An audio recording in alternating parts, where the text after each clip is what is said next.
Juries don't like liars. Trials are about credibility. If they find that she just was dishonest and lied on one single point of evidence, in this case, in her testimony, the jury instruction says that they are allowed to discount her entire testimony. It seems insurmountable. It seems like this case cannot be settled. Juries hate dishonesty, and trials live or die on credibility. Right now, Blake Lively is in serious trouble for allegedly bribing not only the media, but also attempting to sway judges behind the scenes. Her testimony won't even count.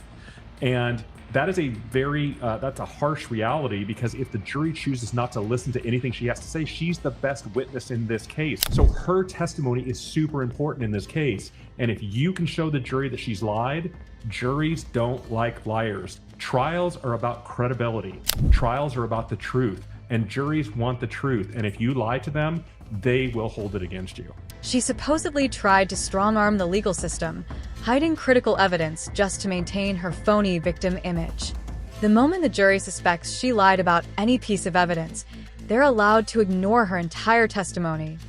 And that's why you think, like you mentioned before, that you think this video is the most damning evidence that Baldoni has so far. I think so, and it's better than words. Number two, the SH has nothing to do with taking over the movie, even though she doesn't deny that she took over the movie. Of course, it'd be probably impossible to do that. Okay, so I was able to read the amended complaint, which, by the way, it's very abnormal. It's almost 180 pages, 400 and some odd paragraphs. Complaints are not normally that long. But this one has to be for public consumption.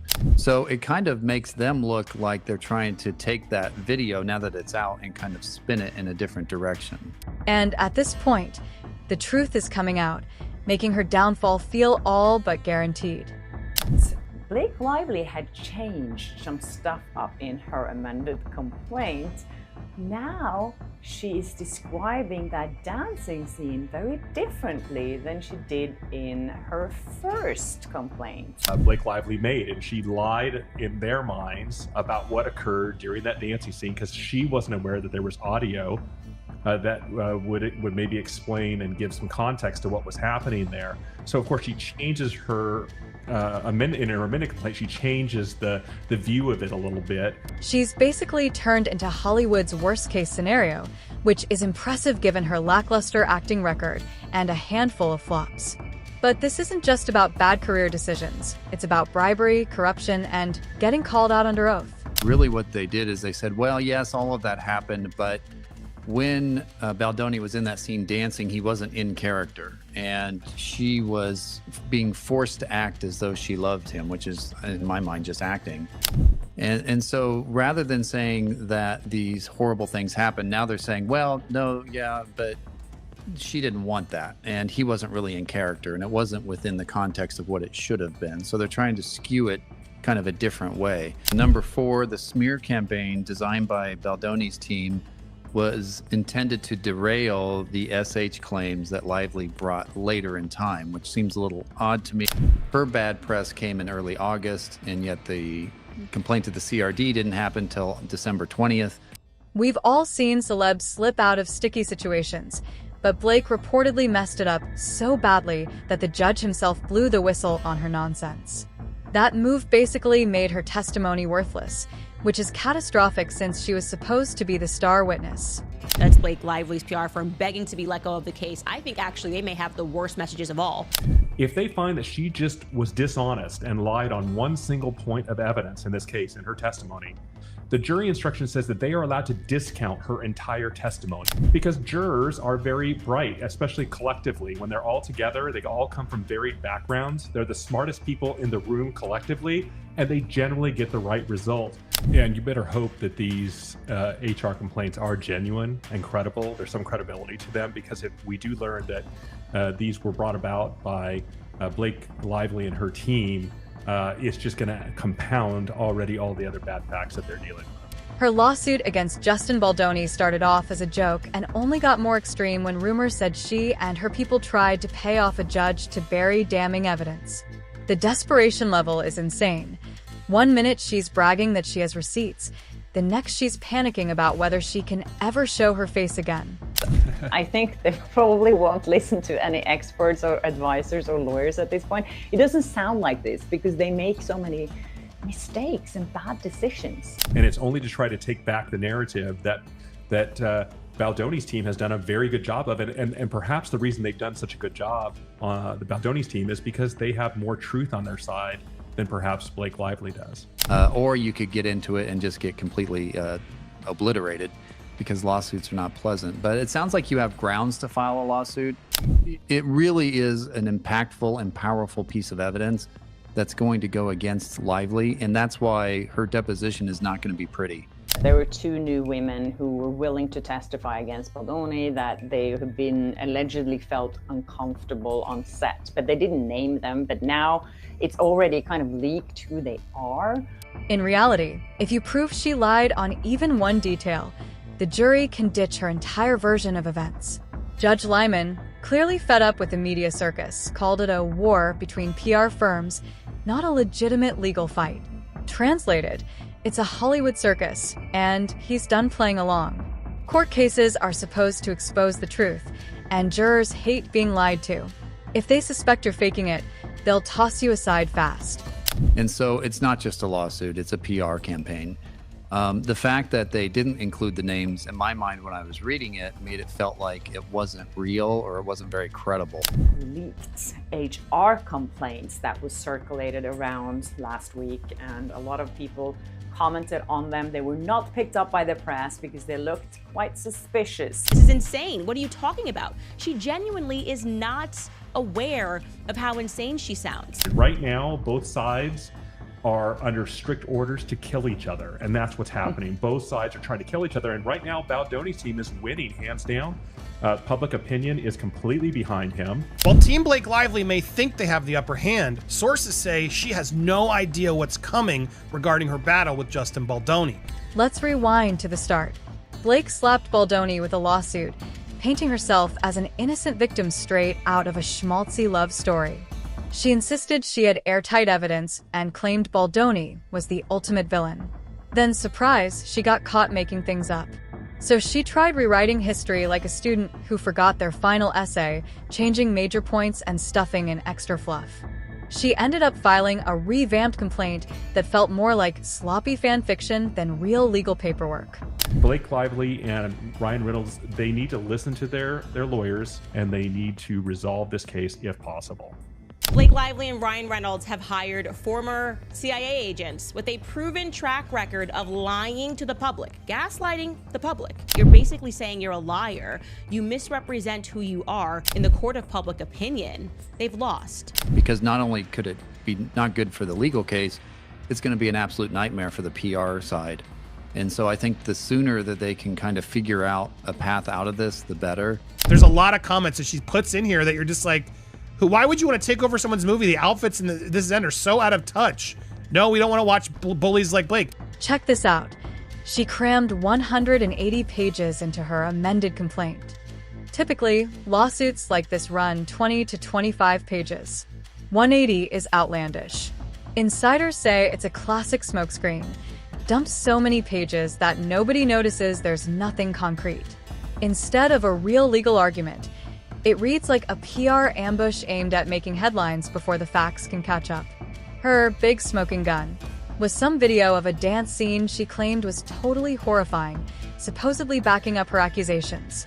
That's insane and that's crazy. And this is a reason why I think in the future people are just not going to work with her, because it's starting to add up. People are realizing that, I mean, it is weird how dumb they think the public is. Like, what do you mean? Why on earth would you be allowed to see every single message that someone has sent for 2.5 years, predating their PR agents? What are you talking about? You're just looking for stuff so you can embarrass them, so you can know things about them. I would never in a million years be like, yeah, you can subpoena every single text message that I have with my sisters and my friends. There's depositions, and she would have a videotape deposition, and we think that that would be horrible for her to actually appear for a videotape deposition in this case, meaning she has to hopefully resolve this case before then. She wanted everyone to believe she'd been forced into something awful. Then the raw footage popped up, showing her perfectly at ease and even smiling.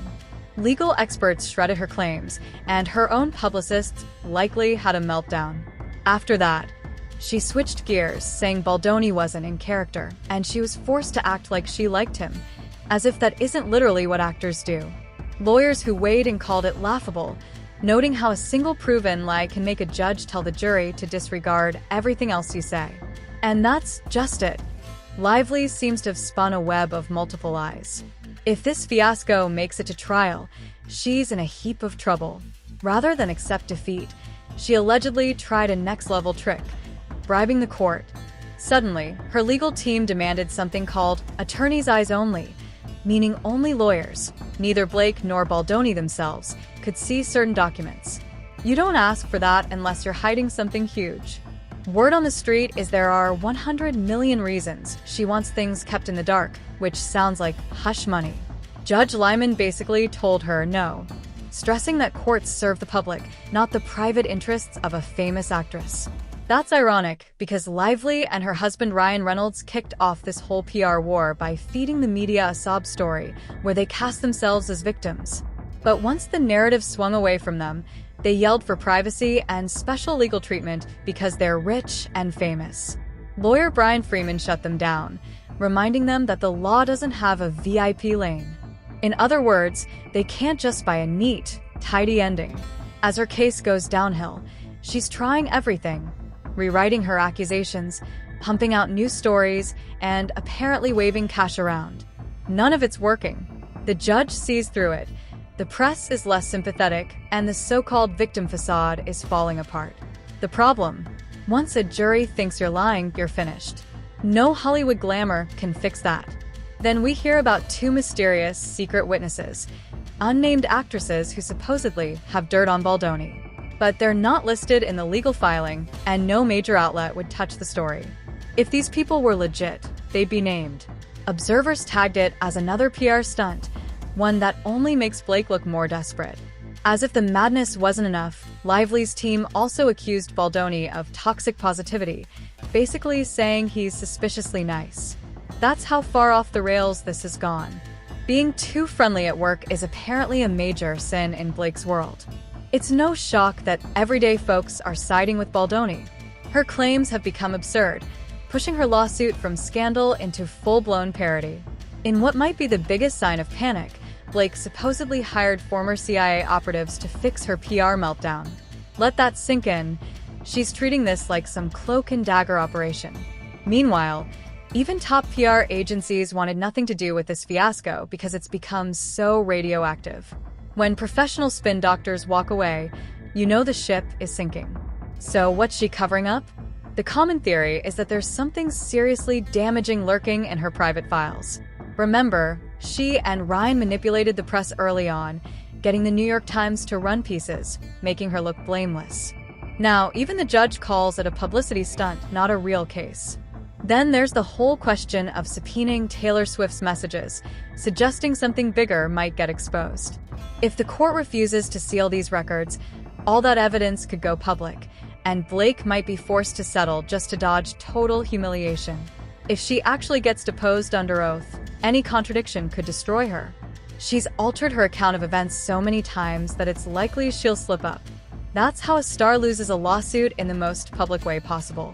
And for once, we might see a celebrity actually pay for orchestrating a bogus scandal. She manipulated headlines, tried to buy silence, and toyed with legal rules to hide her own wrongdoing, only to watch it blow up. At the end of the day, cash and celebrity status can't bury the truth when the court insists on transparency. Lie once and you're done. That's exactly what's happening. A star turning a lawsuit into a personal PR machine, only to watch it implode. Maybe she'll settle, or maybe she'll crash and burn at trial, but her credibility is already in shreds. The public isn't buying her victim act anymore, and this whole meltdown just shows the dark side of Hollywood PR. The bottom line? You can't erase reality with big money or big fame. Courts and juries aren't that gullible. Judges don't like having the wool pulled over their eyes, and once your credibility is shot, you're finished. Blake Lively might go down in history as the star who tried to wage a Hollywood PR war in the courtroom and lost, proving you can't run from the truth forever.